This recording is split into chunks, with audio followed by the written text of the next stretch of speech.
Hola a tothom. En aquest videotutorial veurem l'opció de fer un càlcul de notes ponderades dintre de la nostra Google Classroom.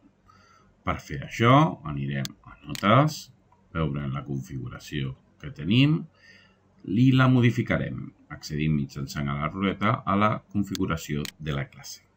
Accedirem a la secció de notes i canviarem de puntuació total a notes ponderades.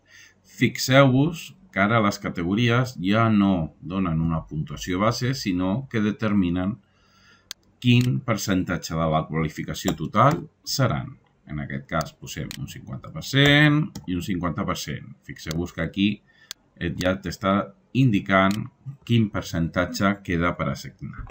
Una vegada hem fet això, descem i ens fixem si això realment està operatiu i funciona. Fixeu-vos que ara mateix tenim 3 tasques que formen el 50% de la nota i altres 2 que formen el 50%.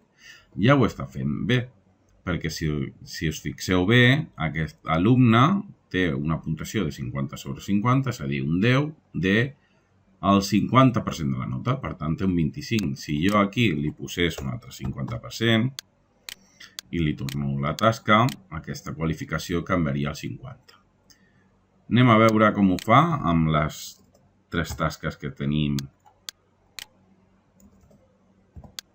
en l'altra categoria. Com veieu, la importància de tornar les tasques sempre s'ha de fer. I ara el que farem serà aconseguir el 50% d'aquestes 3 tasques. Per tant, si jo li poso la màxima puntuació en aquesta tasca, la torno. Fixeu-vos que ja fa el 16,67. Aquí fem exactament el mateix, li tornem la tasca i ja aniria sumant i finalment, si en aquesta també treu un 10, que és un magnífic alumne, aconseguiríem l'altre 50%. Una cosa que s'ha de tenir present és que les tasques es van generant en aquest full o en aquesta edició i les categories no es queden endreçades, és a dir, que es van barrejant. Això costa molt, sobretot des del punt de vista dels alumnes, i també a nosaltres com a docents ens pot molestar, però els càlculs ho realitza correctament.